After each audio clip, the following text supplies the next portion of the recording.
Que bueno, vamos a dar paso ahora al segundo panel, que está dedicado, digamos, a conocer cuál es el punto de vista, desde el lado privado, a la problemática de generar empleo genuino, decente para la población, y cuáles son los limitantes que han generado que en la última década, como decía recién Diego, el empleo privado haya retrocedido casi un 4% y que la cantidad de puestos que están hoy en 6.2 puestos de trabajo sea equivalente a los que existían en el año 2011. Bueno, para ello vamos a contar con la participación de dos integrantes de IDEA, quienes nos van a tratar de dar su visión desde este lado de la torta. Bienvenida Paula Altavilla, que es la CEO en Schneider Electric Argentina, Paraguay y Uruguay. Es licenciada en Administración de Empresas y cursó su MBA en la Universidad Torcuato Di Tella, y tiene más de 20 años de experiencia en grandes empresas, tales como 3M, donde lideró unidades de negocios industriales, de consumo masivo y de salud, y Whirlpool, donde se desempeñó como directora regional a cargo de la operación en Argentina, Uruguay y Paraguay, Bolivia y Chile. También nos va a acompañar Sergio Bulat, a quien, bueno, si me pones su currículum, Catalina. Santiago, perdón, no Sergio, perdóname, Santiago. Que es licenciado en Economía. Es licenciado en Economía por la Universidad de Buenos Aires y Magíster en Finanzas de la Universidad del SEMA. Economista asociado en la consultora INVEC y economista jefe en IDEA. También es columnista en La Nación y La Nación Más. Bueno, les doy la palabra. Bienvenidos al seminario de la Asociación Argentina de Presupuesto. Adelante. Muchísimas gracias. En primer lugar, buenos días y muchísimas gracias a todas las autoridades de ASAP por la oportunidad de participar en este evento, para hablar justamente del mercado de trabajo en Argentina y de la generación de empleo, un tema central para que podamos volver a crecer en forma genuina, sostenible, con integración social, como acabamos de escuchar, algo necesario para poder recuperar para todas las personas un horizonte de progreso.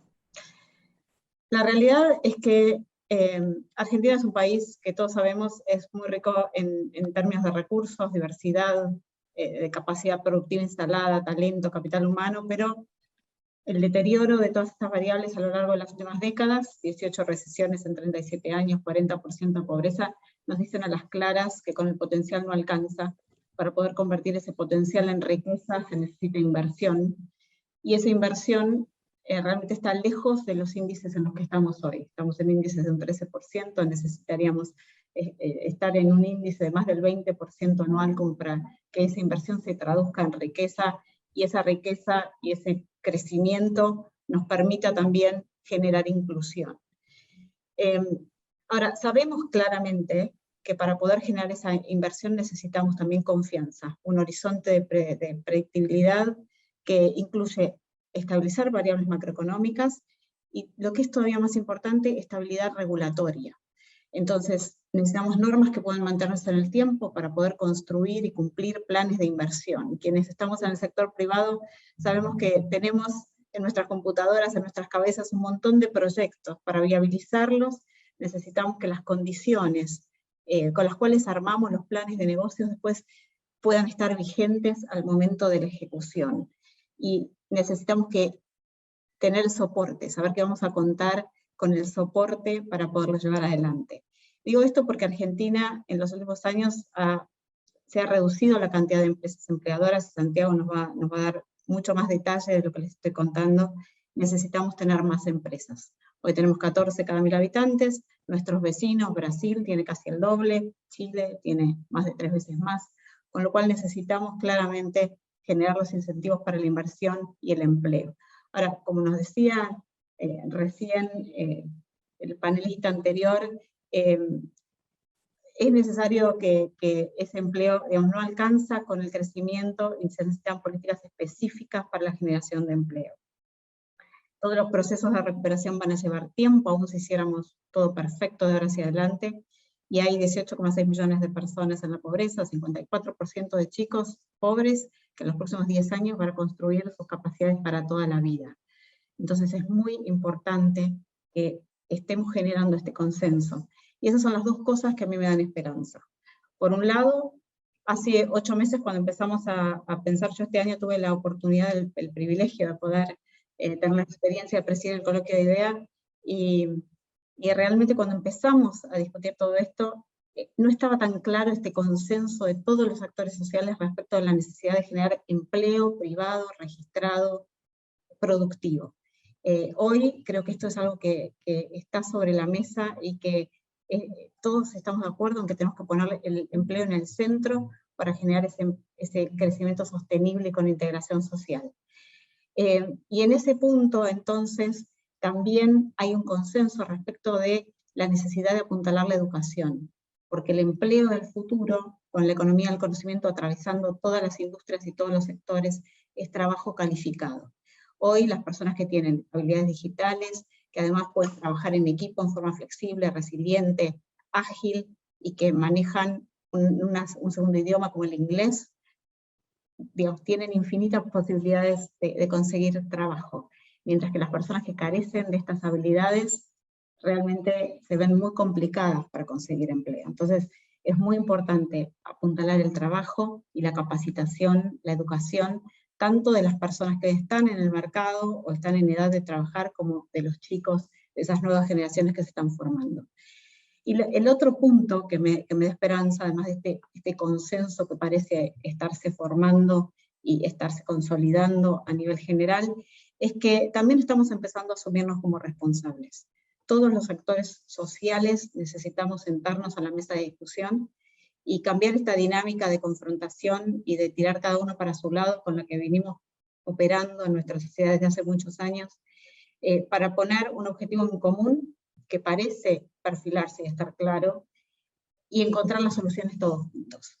Necesitamos que esas soluciones tengan el consenso tanto del oficialismo como de la oposición, de los empresarios, de los sindicatos, de los movimientos sociales, para que puedan trascender a los gobiernos y a las administraciones, y porque son soluciones y procesos de largo plazo. Así que con esta pequeña introducción, para mí es un placer que Santiago, que dirigió toda la investigación y el desarrollo de las propuestas que presentamos en IDEA, pueda contarnos un poquito todos los aprendizajes que hizo en el camino. Así que Santiago, con esto, si te parece bien, te dejo para gracias. Gracias, Paula. Bueno, gracias por convocarme, gracias a toda ASAP, por supuesto, por el espacio, que como bien decía Paula, hay que poder alcanzar consensos entre todos los sectores y todos los ámbitos, así que es muy propicio hacerlo también aquí, así que desde ya agradecer a Susana, a Graciela, a todos los que están detrás de esta invitación, a Diego también, que ahora no se encuentra, pero fue una fuente de consulta dentro de algunas dudas que teníamos al respecto, así que es muy, muy interesante también su mirada en ese sentido. Si les parece, comparto pantalla también. Probablemente nosotros tengamos una visión algo más de largo plazo, digamos, es un análisis más de, como se escuchó decir acá también, de 2011 para acá en algunas cosas, pero de una visión obviamente de las complicaciones de generación de empleo. Les cuento brevemente la dinámica de lo que se trabajó, digamos, desde IDEA había una preocupación muy fuerte, o sea, el tema del empleo, la verdad que era la preocupación, sigue siendo y seguirá siendo probablemente, dentro de todo lo que sean las investigaciones y propuestas hacia adelante.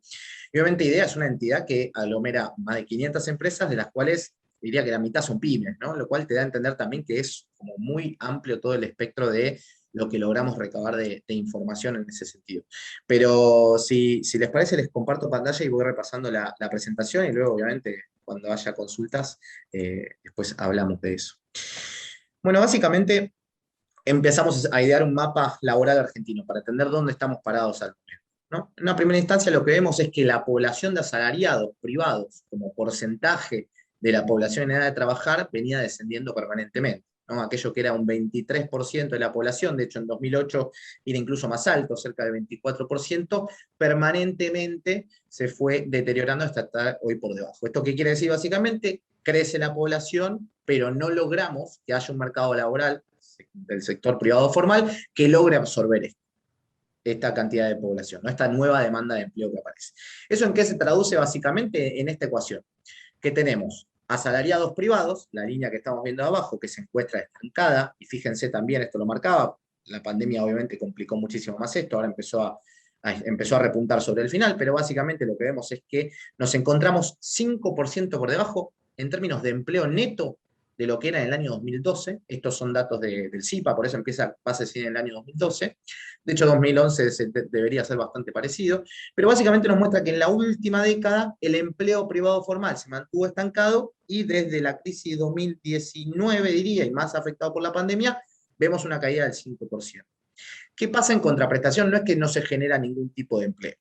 Se genera empleo informal, del cual acá no está reflejado, porque esto es solamente la evolución de los registrados, y se genera empleo público, que es esta línea celeste que estamos viendo acá, que creció un 27%, y empleo independiente, ¿no? Empleo independiente que ahí incluye autónomos, monotributistas, como principal orden monotributistas, y los monotributos sociales, lo que ya, digamos, que ya había mencionado Diego también, que son un espectro más amplio. Pero de alguna manera lo que estamos viendo es que el trabajo privado formal en relación de dependencia no está siendo la fuente de generación de empleo, más bien está siendo el sector público, que obviamente pone más peso en la elevación de gastos, y el empleo independiente, que el empleo independiente tiende a ser más inestable, tiende a ser de menores niveles educativos y tiende a tener mucho menos derechos. Pensemos que estamos hablando de gente que trabaja con mucha más inestabilidad de ingresos y que no puede acceder a todos los derechos que daría un trabajo privado formal en relación de dependencia, como lo dice nuestra ley de contrato de trabajo.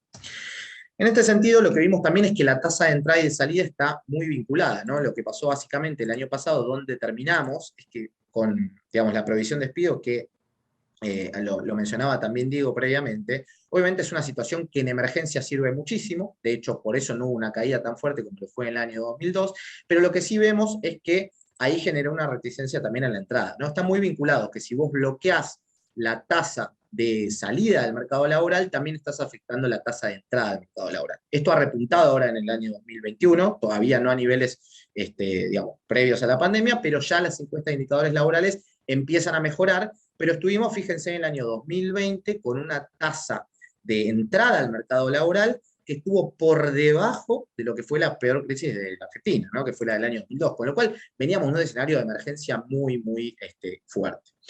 Lo que vimos en el último tiempo también es, digamos, la participación del empleo público sobre el total de empleados empieza a crecer muchísimo en los últimos años, digamos, por lo que veníamos mencionando antes, ¿no? La falta de generación de empleo privado formal, y ahora Argentina se posiciona, digamos, dentro en el espectro a nivel de la comparación regional, como el de mayor participación de empleo público sobre el total de los países comparables, esto según datos de la CEPAL, y obviamente Argentina basado también en los datos que se contrastan.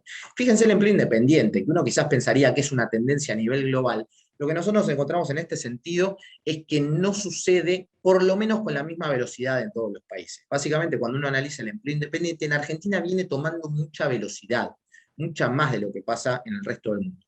Uno podría pensar que las nuevas tendencias, probablemente post pandemia, incluso esto se afiance aún más, es que todas las personas trabajen probablemente por su cuenta, que tiendan a trabajar para otros lugares del mundo, digamos, una globalización que se empieza a ver mucho más, trabajadores de consultoría, trabajadores, pero lo que es cierto es que Argentina viene marcando una tendencia mucho más acelerada que el resto de años.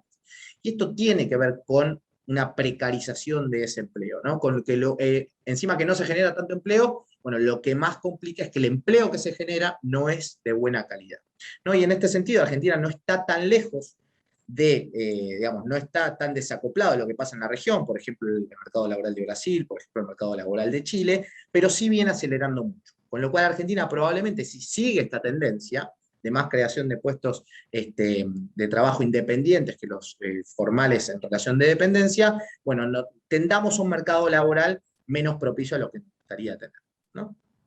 Lo mismo pasa con el empleo informal, digo, cuando uno caracteriza la economía argentina, se viene sosteniendo a lo largo del tiempo el empleo informal, esta es la caracterización de la Organización Internacional del Trabajo. Hay diferencias de cómo se computa en Argentina directamente y cómo se computa la Organización Internacional del Trabajo, pero básicamente Argentina se mantiene dentro de un 15% por encima de lo que es el promedio de los países de la región, si bien todavía hay mucha informalidad, ¿no? En países como por ejemplo México, países como por ejemplo Colombia, ¿no? Lo cual esto tiene repercusiones en un montón de cosas. El sistema jubilatorio, si nosotros vemos el sistema jubilatorio actual de la Argentina, estamos comprando de alguna manera un problema para adelante. ¿Por qué? Porque los monotributistas aportan 18 veces menos de lo que aporta un trabajador en relación de dependencia y terminan recibiendo aproximadamente lo mismo según la composición.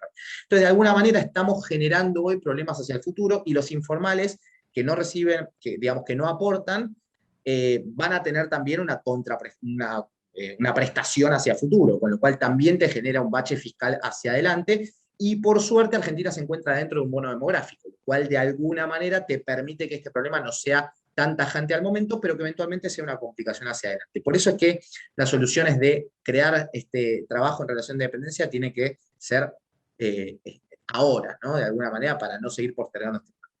¿Con qué mapa nos quedamos entonces? Básicamente, tenemos una población en edad de trabajar de cerca de 28 millones de personas. Esto está todo tomado del APH, expandido básicamente a lo que son los 45,8 millones de argentinos, según los datos propios del INDEC, con una población económicamente activa cercana a 20 millones de personas, con una población inactiva de 7,1 millones de personas. Población inactiva que es básicamente la Organización Internacional del Trabajo toma,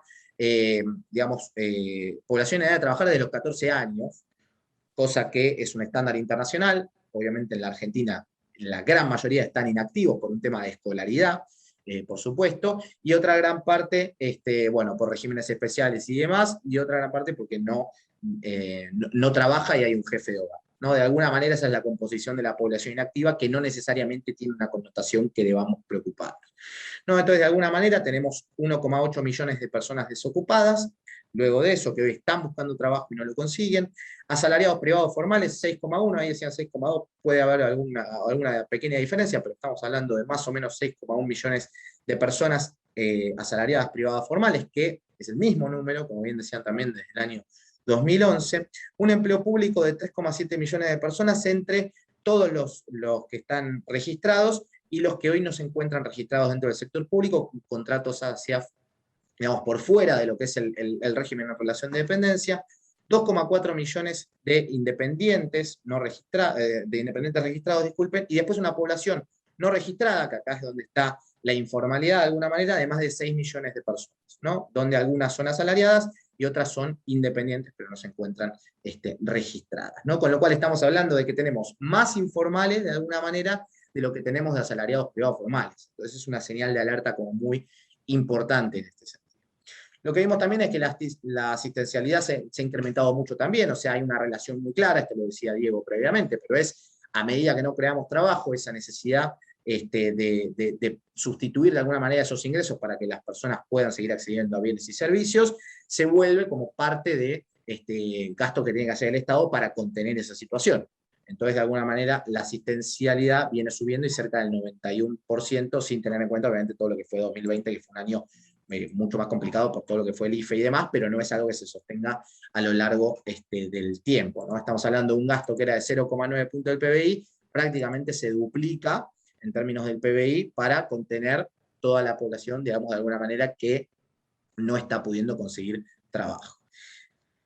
Ahí leía un comentario previamente en el chat que es importante en relación a esto, porque no es lo mismo los rangos etarios en términos de qué es lo que pasa, tanto en el mercado laboral como en la afectación de la pobreza y la indigencia, ¿no? De alguna manera, bueno, es un dato que está levemente atrasado, pero la dinámica no cambia.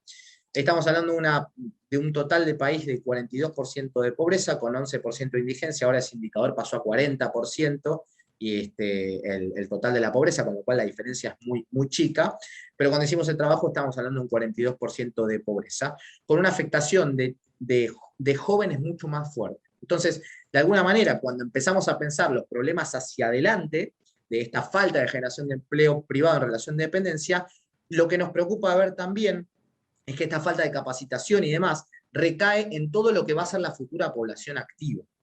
Entonces estamos hablando de pobreza e indigencia que principalmente afecta a los jóvenes de 0 a 14 años, que van a ser la población activa que tenga que sostener a toda la población inactiva del futuro en la Argentina, con obviamente capacidades mucho más limitadas que si esta situación fuera diferente. Entonces a la población objetivo que hay que ir sí o sí a buscar de alguna manera es a los jóvenes, y el desempleo también los afecta a ellos. Fíjense lo que sucede incluso más en las mujeres, donde tenemos de 14 a 29 años una afectación del desempleo que en aquel momento era 11%, ahora está cercana a 10%, con lo cual tampoco se ha movido mucho, donde la población de 14 a 29 años se ve muchísimo más afectada de lo que es de 30 a 64 años. Fíjense que más que duplica en ambos casos el desempleo en aquellos segmentos etarios. Vemos cómo se va, digamos, contrayendo en todos los, a medida que va avanzando la edad, y la población menos afectada por la población menos afectada por las jubilaciones es los mayores de 65 años, ¿no? Que hoy está cerca del 13%. Básicamente lo que vimos es una recuperación, vimos una caída muy fuerte por la pandemia de la cantidad de personas ocupadas, y una recuperación que ahora esto, si se actualiza, va a estar levemente por debajo de los niveles previos. Algo que preocupa en este sentido es que los niveles de actividad están bajos también. Entonces hay menos gente dentro del mercado laboral buscando trabajo que tenga trabajo, ¿no? Estamos, creo que temporariamente, probablemente no sea para siempre, pero si uno ve una línea histórica de dónde se encuentra el nivel de actividad, o sea, de gente en el mercado laboral, ya sea buscándolo y no encontrándolo, buscándolo y encontrándolo, o de alguna manera privada, formal, de alguna manera pública o de alguna manera independiente, bueno, estamos viendo que Argentina hoy está muy por debajo de su promedio histórico. O sea, eventualmente deberíamos tender a tener un mercado que busque más trabajo, y que si no lo consigue, la tasa de desempleo que tenemos hoy, que no parece ser alevosa, bueno, se transformaría en una mucho más grande, ¿no? Esto básicamente es lo que se llama la tasa de desempleo corregida, que de alguna manera lo que te muestra es si volviéramos a los niveles de actividad de antes, de búsqueda de empleo, bueno, ¿qué corrección deberíamos hacerle al desempleo que hoy estamos viendo actualmente? Porque hoy estamos hablando de una actividad, digamos, mucho más acotada. Otro de los temas que más tiene que ver más quali, y esto lo pensamos obviamente en relación a todo lo que tiene que ver con la pandemia, es la masificación del trabajo remoto, la reducción de la movilidad del personal, transformando las ocupaciones, más necesidad de interactuar con la tecnología y el mundo digital, un desafío que ahí lo traía Diego también como algo importante, el desarrollo de soluciones innovadoras para reducir la mano de obra ante la ausencia de transporte público para la circulación de trabajadores. Bueno, son todos puntos que empiezan también a afectar de alguna manera u otra toda la incidencia que veníamos viendo de los desafíos nuevos que se vienen ahora en el mercado laboral, ¿no? No solamente la necesidad de recuperar empleo, sino qué empleo va a empezar a demandar el mundo y cuáles son los de mayor productividad. Básicamente, creemos que Argentina se encuentra en una situación de emergencia, un escaso empleo formal, un sector público que viene siendo el único generador de empleo, una informalidad elevada, un incremento de la asistencialidad, es todo lo que veníamos viendo previamente, pero ahora en un cuadro resumen, y una profundización de la pobreza que hoy abarca más del 55% de los niños de 0 a 14 años, ¿no? Cuando empezamos a revisar las causas, hicimos un ejercicio que básicamente fue, hablemos entre la gente de IDEA, hagamos una encuesta con todos los de IDEA, a ver qué temas son los que salen a la hora de generar empleo. ¿Qué te traba a la hora de generar empleo? Primer tema, fundamental, crecimiento económico. O sea, si no me decís que va a haber una estabilidad, digamos, para poner un poco en términos históricos y en perspectiva lo que le pasa a la Argentina. Argentina desde lo tuvo en los 80 y tuvo ahora 2 décadas perdidas de crecimiento que en el resto de los países no fue así. Entonces Argentina está, digamos, en una trampa de crecimiento, después hay debate de por qué se da y por qué no, pero que no sucedió en el resto del mundo. Entonces de alguna manera nos da a entender que, bueno, hay problemas que son obviamente intrínsecos de la Argentina y que eso dificulta de alguna manera la generación de empleo, la sostenibilidad de los ingresos, bueno, todo lo que ya sabemos. Pero, de alguna manera, la falta de crecimiento, la falta de perspectiva de que la economía se encamine en un sendero de crecimiento por lo menos estable, aunque sea acotado, que sea estable, bueno, es el principal factor de preocupación. Fíjense cómo la creación de empleo, que son las barritas que estamos viendo acá, es cuánto subió el empleo en relación a los años de crecimiento. Si está por encima de 0, es que creció el empleo y si la línea blanca está por encima de 0, es que creció la economía. 97 crece la economía, crece el empleo, 98 crece la economía, crece el empleo, se empieza a caer el empleo, se empieza a caer la economía, cae el empleo, cae la economía, cae el empleo, cae la economía, cae el empleo. O sea, hay una relación muy directa entre que crezca la economía y que crezca el empleo. Sin embargo, que esto no es menor, la elasticidad de crecimiento está cayendo. ¿Esto qué quiere decir? Yo antes, en periodos donde la economía estaba más saneada o donde había una perspectiva de que la economía iba a mantener un sendero de crecimiento, por cada punto de crecimiento del PBI, o sea, si el PBI crecía 1, el empleo crecía 1,4% en promedio, en periodo de estabilidad. Y hoy lo que nos encontramos es que desde esta década que veníamos comentando, no es que no hubo años de crecimiento, sí los hubo, pero cuando la economía crecía 1, el empleo crecía 0,5. Entonces, de alguna manera, lo que entendemos ahí es que sí hay una afectación de que, obviamente, si no crece la economía, no vamos a poder generar empleo, pero sí necesitamos, digamos, medidas que mejoren la contratación, que faciliten la contratación y que incentiven la contratación de empleo, ¿no? Porque nos encontramos ese panorama previo que es, solamente estamos viendo crecer a los empleos independientes y el empleo público en desmedro, digamos, de lo que está pasando con el sector privado formal en relación de dependencia, y esa tasa de elasticidad hoy es 1/3 de lo que era antes. Entonces podemos esforzarnos en crecer, pero no vamos a generar la cantidad de empleo que la economía está demandando. Entonces, en este sentido, bueno, vemos una caída de la inversión muy fuerte, ahora la inversión empezó a repuntar bastante, no tenemos el cierre del año 2021, por supuesto, porque no cerró, la inversión tiene una recuperación, pero si uno ve lo que viene pasando del año 2011 para acá, tenemos menos de 50.000 empresas empleadoras de lo que había en aquel momento, lo cual es un drama para cualquier economía. Si uno quiere generar empleo privado, va a necesitar que haya más empresas, obviamente, como también coincidíamos previamente, ¿no? A partir de esto recorrimos todas las preguntas que le veníamos comentando en esta encuesta. Salen las rigideces, salen costos, salen la finalización de relaciones laborales, salen los litigios laborales, salen las relaciones patronales sindicales y sale la capacitación entre la cantidad de compañías que hicimos toda la encuesta en relación a esto, ¿no? Hay un celular que me está escribiendo algo, me parece. No sé si es un mensaje, pero a ver si... ¿Para qué? A ver si lo puedo borrar. Listo, y lo borré. No sé qué era, pero bueno. Bueno, y entonces empezamos a recorrer un poco de esto para entender la veracidad, si esto efectivamente sucede, si hay o no conflictos, si hay rigideces, si no hay rigideces. Un poco hicimos todo este recorrido, digamos, bueno, el crecimiento es el principal punto, ¿todos de acuerdo? Perfecto.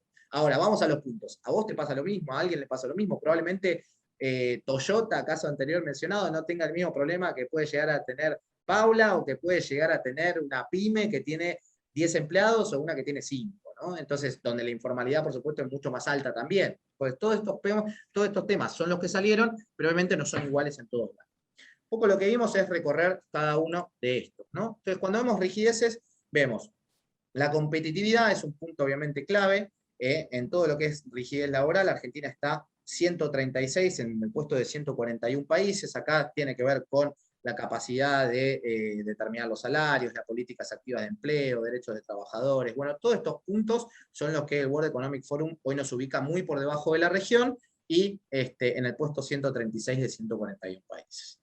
Punto número 2, digamos, la plata que le llega al empleado en relación a lo que termina poniendo el trabajador, ¿no? De alguna manera, esto siguen estoy poniendo líneas.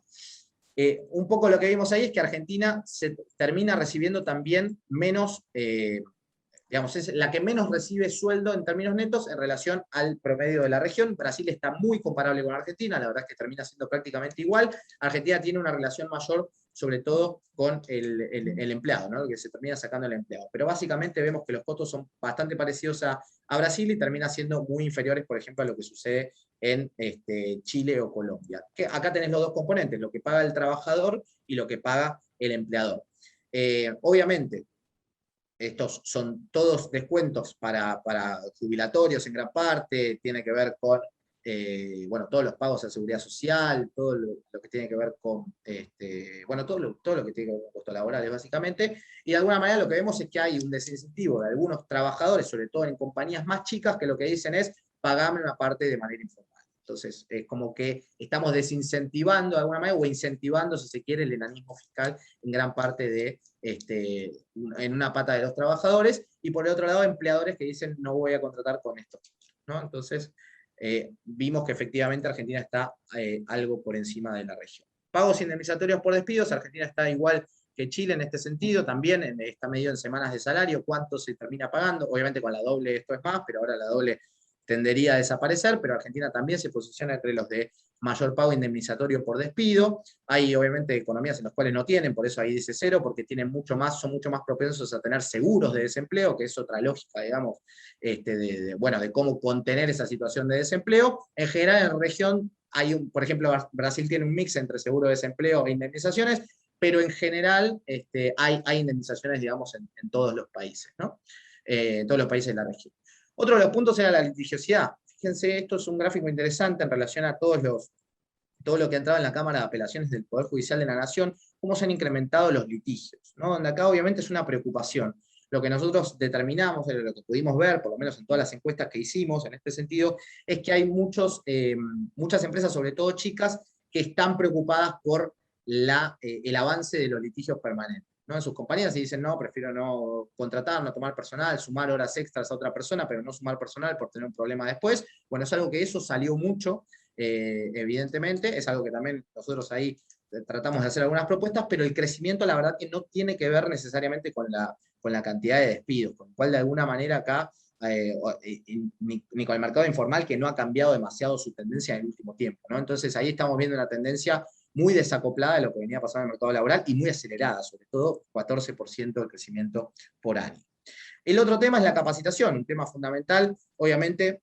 Vemos lo que sucede con los jóvenes, ¿no? Estábamos hablando de una población de jóvenes de 0 a 14 años mucho más afectada por la pobreza, y lo que vemos en este sentido es que tenemos un problema en que el 50% de los jóvenes no termina la secundaria en tiempo y forma como debería, el 10% de los jóvenes nunca termina la secundaria, o sea, 50% no en tiempo y forma, 10% nunca lo termina, pero de los que terminan, el 43%, por ejemplo, no pudo resolver aprendizajes básicos, por ejemplo, en matemáticas, en las pruebas a aprender, ¿no? Entonces, de alguna manera nos está diciendo, estamos en un conflicto de quiénes terminan la secundaria. En general, la cobertura es grande en la Argentina, eso es un punto muy a favor, digamos, la educación logra llegar en gran medida, esto en gran parte por todo lo que fue la UACH y demás, pero logra tener una cobertura amplia. Lo que pasa es que la finalización no termina siendo exitosa por distintos temas, o porque no se termina en tiempo y forma, como veníamos comentando, o porque cuando se termina en tiempo y forma, los conocimientos básicos no están, digamos, no son los necesarios para acceder al mercado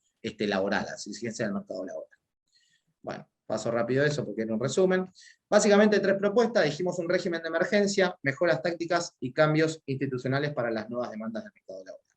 Todas las propuestas que hicimos hacia adelante tienen que ver mucho con cambios, digamos, hacia adelante. O sea, lo que quiso hacer IDEA en este sentido es dejar un poco la mirada de hay que hacer una reforma laboral o lo que fuere, digamos, IDEA de alguna manera lo que se puso es, bueno, veamos las cosas concretas que pasan, tratemos de mejorar de acá hacia adelante en la generación de empleos, que obviamente, como veíamos, la situación es crítica en este sentido, ¿no? Entonces, lo que dijimos en una primera instancia es el régimen laboral de emergencia. Bueno, que ahí el gobierno avanzó en el mismo sentido, así que, bueno, Diego lo venía comentando antes, pero nosotros proponíamos lo mismo, reducción de cargas patronales con énfasis en poblaciones jóvenes, sobre todo, o sea, todo lo que sea aumento de nómina. Si vos tenés 100 empleados, despedís a uno y contratás a otro, esto no te afecta, digamos. Es solamente si vos tenés 100 empleados y aumentás a 101, aumentás a 102, a 105 o a 110, ahí vas a poder contar con estos beneficios. Básicamente, ¿qué es?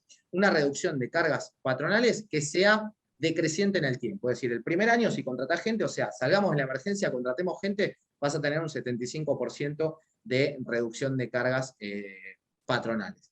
El segundo año vas a tener solamente 50 para ese mismo empleo, si obviamente lo sostuviste. El tercer año, 25% para esos nuevos empleos. Todo el resto queda exactamente igual. De hecho, el gobierno fue algo más acelerado porque habló de 90 como una primera instancia y creo que se mantiene a lo largo del tiempo. Nosotros íbamos con una reducción hasta que en el cuarto año vuelvas a pagar lo mismo de cargas, ¿no?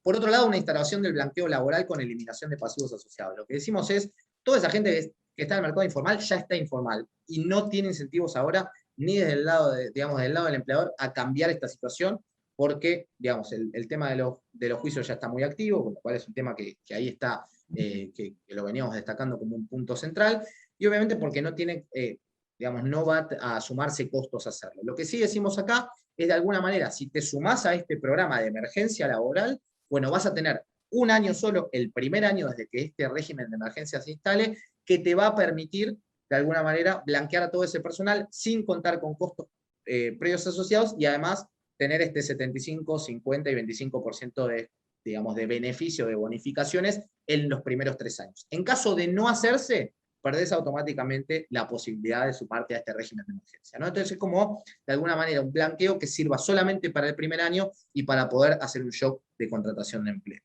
En el segundo punto, un nuevo esquema para desvinculaciones, eximida de la actual provisión, básicamente pensado solamente para micro y pequeñas empresas. De alguna manera lo que pensamos acá es un modelo parecido al de Italia, que cuando tenés de menos de 0 a 10 empleados, puedas blanquear su relación laboral y el primer año pagarle un 80% de lo que correspondía a la indemnización en caso de que lo despidas, el segundo año 90% y el tercer año ya estés de nuevo pagando el 100% de la indemnización, solamente para las nuevas contrataciones en micro y pequeñas empresas.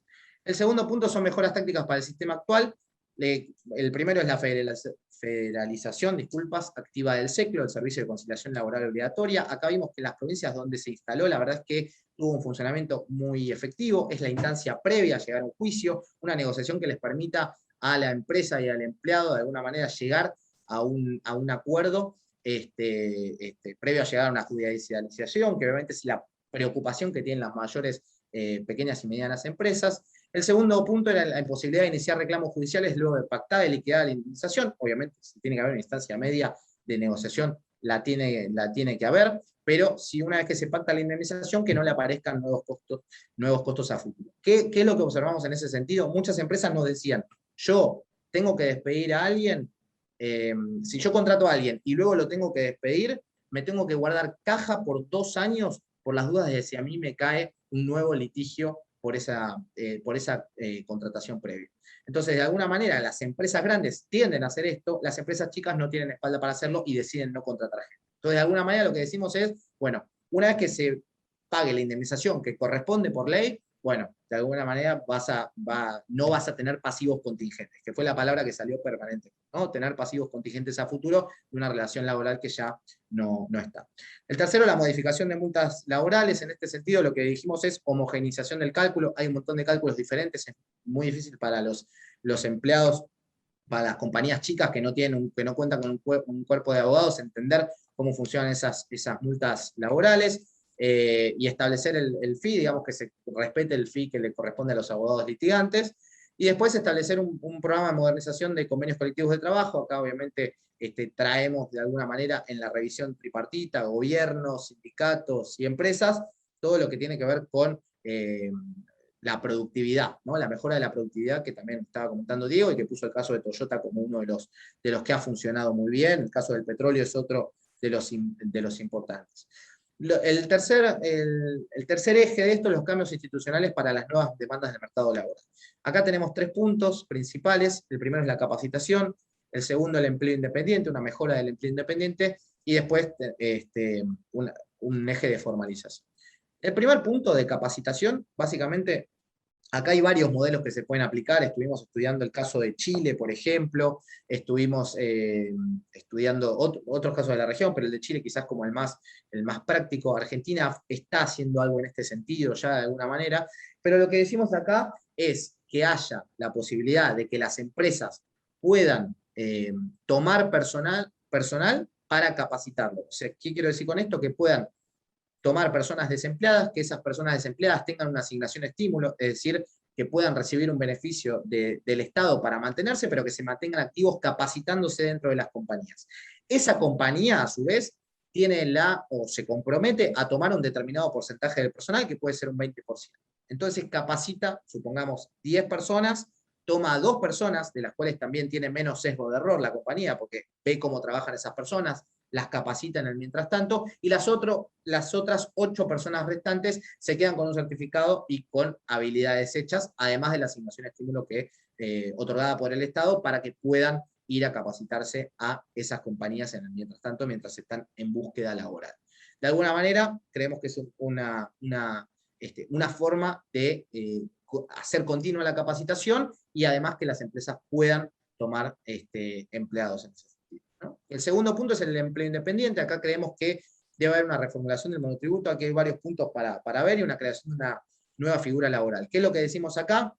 El monotributo tiene un problema, básicamente, que es cuando pasa una determinada escala y, por ejemplo, llega a ser autónomo, hay una necesidad permanente, porque el salto tributario es tan alto, que lo que se empieza a hacer de alguna manera es a subfacturar o a tratar de, o se incentiva de alguna manera todos los cobros en el mercado informal, lo cual deberíamos desincentivarlo completamente, hacer algo mucho más escalonado, con mayores aportes del monotributo y con esta nueva figura laboral que, por ejemplo, no tiene encuadrada nuestra ley de contrato de trabajo, que es, por ejemplo, un delivery, alguien que trabaja como consultor para el mundo, o una app, ¿no? Entonces, todos estos puntos, digamos, de alguna manera lo que le permiten es empezar a tener derechos mucho más parecidos a lo que es una relación formal, pero que puede elegir, por ejemplo, trabajar 4 horas para una compañía, 4 horas para otra compañía, pero en ese sentido, pero poder acceder a los derechos y beneficios que tiene tener una relación laboral en relación de dependencia, ¿no? Algo mucho más parecido y homogeneizar eso, que hoy hay actividades que ni siquiera están enmarcadas dentro de la ley de contrato de trabajo. Y el último son 2 puntos que consideramos importantes. La primera es una formalización activa de los trabajadores de la economía popular. Esto es, digamos, acá hay varias vertientes. Una es digamos, de alguna manera la formalización permanente, y la otra tiene que ver con la inserción en las cadenas de valor de distintas compañías, donde ahí hay varias ideas dando vueltas, pero que tienen que ver muchas con exenciones fiscales si empezás a trabajar, si una compañía empieza a trabajar, por ejemplo, con proveedores o con cooperativas, por ejemplo, que ya están fomentadas, que son de baja escala en general, pero que tener un comprador permanente les permite incrementar la escala y obviamente accediendo a un financiamiento mejor también. Y el último es una certificación de buenas prácticas laborales. En este sentido, creemos necesario que haya una permanente involucramiento de las compañías en relación a cerrar brechas de género, cerrar cualquier tipo de brecha en relación a las desigualdades que tenga la sociedad, y que se les permita también cierto beneficio fiscal por ir cumpliendo tareas en términos de cerrar desigualdades. Así que esto ha sido todo, perdón si me extendí mucho y muchas gracias.